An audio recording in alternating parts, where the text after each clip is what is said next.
Viewer discretion is advised.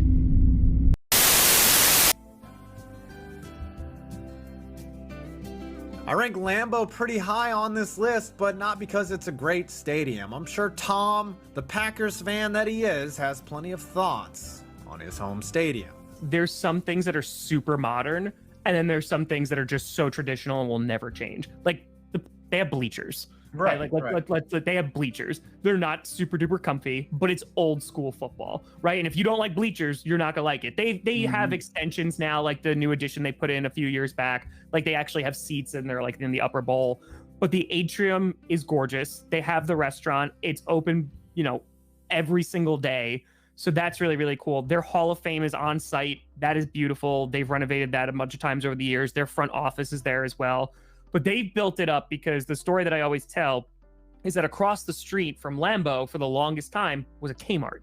Like you would drive through Green Bay because it's just a small town, Green Bay, and it'd be a Kmart, and then there'd be Kroll's Street, Lambeau Field, Titletown. They have a full football field. They have the golf. They have breweries. They have hotels. They have this whole Titletown district, and it's beautiful. And their atrium, I will still say, is so freaking beautiful. But when you walk into the Lambeau proper, it is an old school football stadium. But yeah, for the most part, it is, in my opinion, obviously I'm biased because I'm a Packer fan, it is a perfect blend of tradition and modernity because it has both of those things clashing with one another. Yeah, I mean it's not awful, but to me, I hate bleachers as a modern stadium enthusiast, just because they suck. They're bleachers. Also, really upset. I used to get upset when I would go to Kmart as a kid, and my parents would not get me an icy. Green Bay Packers, Jordan Love. By far, one of the most interesting storylines entering the season to me is whether or not Jordan Love will pan out. And although this is his first year as a starter, and most first-year starters get a little bit of leeway, it's also Love's fourth season in the NFL. So the margin for error and the amount of slack he gets is going to deservedly be a little bit less than most first-year starters. I mean, it's pretty simple. The guy is following two back-to-back first ballot Hall of Fame Super Bowl winning quarterbacks. Considering the Packers took him in the first round with one of their old future Hall of Fame quarterbacks still on the roster, if Love doesn't at least turn out to be a Pro Bowl quarterback, he will go down as one of the worst draft picks in sports history. So yeah, his prove it rating, 15 out of 10. It also doesn't help that Jordan Love literally translates to Skip Bayless. Green Bay Packers, Jair Alexander. Alexander is one of the best cornerbacks in the league, as his PFF grade shows. He's also been consistently very, very good for the last couple seasons. And in a roster that's pretty offensively limited under a new quarterback, this selection was pretty easy. But despite Alexander's greatness and a pretty stout defense for Green Bay, which also includes my honorable mention Rashawn Gary, it really won't matter if Jordan Love doesn't pan. Green Bay Packers, 2019, Rashawn Gary. Gary got off to a slow start, but has really picked it up the last couple seasons and looks to be a hit. 2020, Jordan Love. Love is the rare pick in this video that I don't think falls into any of the three categories because he hasn't had an opportunity playing behind Aaron Rodgers the last 3 years. But we're going to find out very soon this year. As of now, undecided. 2021, Eric Stokes. Stokes has had a couple injuries, but when on the field, he's been solid, not spectacular. So far, I would say he's been mid, but he does have potential. 2022, Quay Walker. Walker has become famous for getting ejected multiple times more than his play. Thus far, I would say he's a miss. 2022, Devontae Wyatt. The third straight Georgia Bulldog the Packers have drafted in the first round, and Wyatt, much like his former Bulldog teammate Walker, looks like a miss so far. Green Bay Packers, David Bakhtiari. Bakhtiari has been living off of his reputation for a couple years now. The last time he received any individual awards was back in 2020 when he still missed 4 games, and since then he's played in just 12 games over the last 2 seasons, yet is still incredibly highly regarded. That's not to say that he isn't good anymore when he plays, but he has to prove that he can once again get back to his former pre-injury level of play, like several other members on this list, to show that he's not being overrated. To be quite honest with you, I'm surprised he hasn't joined the Jets yet. Will he be able to play his first full season this year since 2019? I doubt. Green Bay Packers, 2011, Aaron Rodgers. This was the toughest choice I had to make because not only only did you have Rodgers, not only did you have Favre, you also had Bart Starr. What's the best combination of stats and team success? And maybe 2011 Rodgers isn't the right choice because Rodgers went one and done in the playoffs, whereas Bart Starr in 66 won MVP and Super Bowl MVP, and Brett Favre in 96 won MVP and the Super Bowl. But I'm sorry, I know what I saw. In 2011, Aaron Rodgers just did so much superhuman stuff while putting up otherworldly numbers. 45 touchdowns, 6 interceptions, a 122.5 passer rating in just 15 games, while leading a terrible defense to a 15-1 record, with some help from Matt Flynn. It's just unfortunate that his playoff performance against the Giants featured a comedy of errors from his teammates and left the 2011 Packers much forgotten about, a lot like the 2013 Broncos. Green Bay Packers, Matt LaFleur. Even though we enter LaFleur's 5th year as Packers head coach and he's won 71% of his games, there's still a question as to how good is he? Considering each of his first 4 seasons, he had a future first ballot Hall of Fame quarterback under center. It all went to shit last year as the Packers had a losing record and missed the playoffs after 3 consecutive 13-win seasons and 2 NFC Championship game appearances. Just like his new quarterback, Jordan Love, LaFleur has a lot to prove, and yet, due to his success and the fact that he's young and handsome, his job is pretty safe for now. I have his hot seat ranking at a 1.5 out of 5. Green Bay Packers. I know you all expect me to talk about how the Packers only have 2 rings with Favre and Rodgers, and while true, it's talked about so much it's lost its impact a bit. Instead, I'm going to go even deeper. That's what she said. Packers fans are arrogant snobs, and while some of that arrogance might be justified, as Green Bay has been one of the best teams in the league over the last 3 decades, it's all about championships at the end of the day. And for a town that proudly refers to itself as Title Town, they are desperately short on titles. No, not just since Favre joined the picture in 1992, but since the late 60s. How can you call yourself Title Town when you've got just 2 rings and 3 Super Bowl appearances over the last 55 years? Normally, 2 rings and 3 Super Bowl appearances is nothing to sneeze at, but I'm sorry, Title Town, quote unquote, should have more rings than the Buccaneers since Richard Nixon was president. Most of the Packers' dominance in championships came in the pre-Super Bowl era and bled over a couple years into the Super Bowl era, so they quote unquote technically have 4 Super Bowls, which makes them sound a lot more clutch than they've actually been. Basically, Green Bay is the Boston Celtics of the NFL. They won a bunch of rings in a shit era, then coasted on that reputation for the rest of their existence. 2 rings and 3 Super Bowl appearances has already been done by Patrick Mahomes in his first 5 years. Heck, Tom Brady and Bill Belichick outdid Green Bay's last 55 seasons in their first 4 seasons together. Maybe Jordan Love will do what Favre and Rodgers couldn't, which is actually win multiple titles to justify Green Bay's reputation as a championship city, instead of being a glorified Midwestern version of the New York Knicks. I doubt it, though.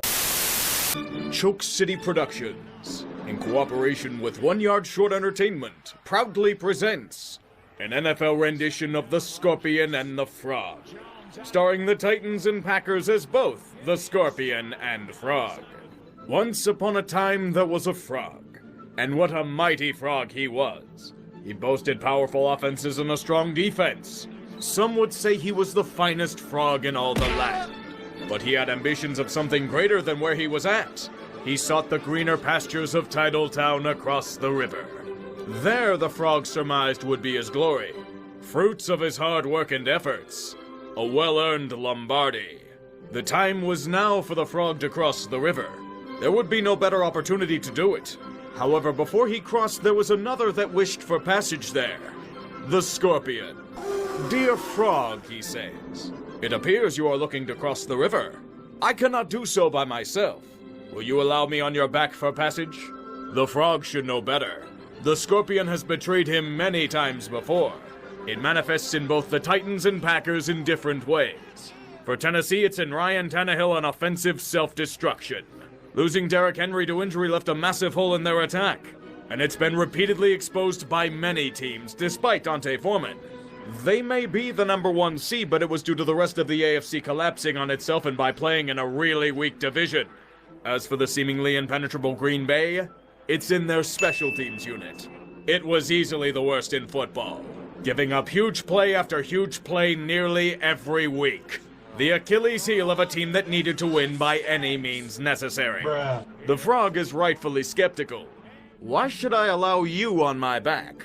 You will sting me when I get the chance, and I will die," he exclaims. The Scorpion counters with this: "It would be foolish of me. If I sting you in the water, we both will perish. I cannot swim, thus it's not advantageous for me to sting those that carry me. With this, the Frog agrees, and the Scorpion gets on his back to be carried across the playoff river to championship glory. Unfortunately, it is in the nature of the Scorpion to sting. It doesn't matter if his survival depends on it or not, but the flaws of the Titans and Packers will cause them both to self-destruct on the river. Tennessee faces off against the Bengals, but like the Scorpion, they cannot resist implosion. Ryan Tannehill made endless bad throws to put the Titans in a bind early. And even when they made progress, the offensive play calling overthought every single situation, thus stinging their outstanding defensive performance and playoff hopes to an early demise. Worst of all, Tannehill stung them again with less than a minute left for good measure, allowing Cincinnati to kick the game-winning field goal and drown them in the cold, unforgiving river. If only they had scored an extra point somewhere beforehand that could have potentially prevented this situation. In Green Bay's downfall against San Francisco, the offense was stymied by the 49ers' front seven. The Packers' offensive line was limited and had fits all game. But even for Aaron Rodgers being unable to bail them out in 48 yards of total offense in the second half, the god-awful special teams stung them at the worst possible times. A field goal blocked before halftime, and a punting unit that allowed open passage to every invader. Worst of all, on the San Francisco field goal that ended them, they only had 10 players on the field. After they had called a timeout, their Scorpion stung them in brutal fashion, since this was their last chance to make the crossing. As the Frog realizes he's been stung, he cries, "Why did you sting me, Scorpion? Now we will both die!" The Scorpion then explains his actions. "I cannot help it. It's in my nature to sting. There is nothing I can do to stop what I am." And like the Scorpion, the shitty Packers special teams and Titans offense without a healthy King Henry killed both of their teams. Worst of all, this may have been the last great chance for both franchises to make a deep run. Tennessee's defense is strong, but they've learned a harsh truth this season. Ryan Tannehill isn't going to lead them anywhere. It'd be easy to say to cut bait, but if they do, he has a dead cap of $57 million next season. Perhaps they could trade him, but you won't be getting much for a QB in his mid-30s on that massive contract. Not to mention more dead cap for the next 2 seasons. They're stuck, and they might be screwed. But for Green Bay, oh Lord, at least the Titans can still say they have a chance. This season was it for the Packers. They knew that if they failed, there would be hell to pay in the offseason. Now payment is overdue. There's a strong chance Aaron Rodgers has played his last game as a Packer. And look at all of these free agents to sign. Devontae Adams, MVS, Devondre Campbell, Robert Tonyan, Lucas Patrick, and so much more. Did I mention they're almost $45 million over next year's cap without making a move? They are fucked with a capital F. It's worse than dealing with humiliation and dunking on by the rest of the NFL. They might be going back to the 80s. Packers fans that remember that era, take to the bottle. Like it has always been, the nature of the Scorpion cannot be controlled. It will force teams to self-destruct on the playoff river, despite all intentions. The only things we can see now are decaying corpses of so many like-minded frogs and scorpions littering the playoff river. The Packers and Titans are just more to add to the shallow grave. A cold outcome for bitter defeats. Failure wasn't an option for either team, but nature still took its course. And now they themselves fall into the abyss. Possibly for a while. But really, Packers, you've done nothing but fail miserably for the past decade. You deserve to be shit for a while. Now fuck off out of here. You blew it!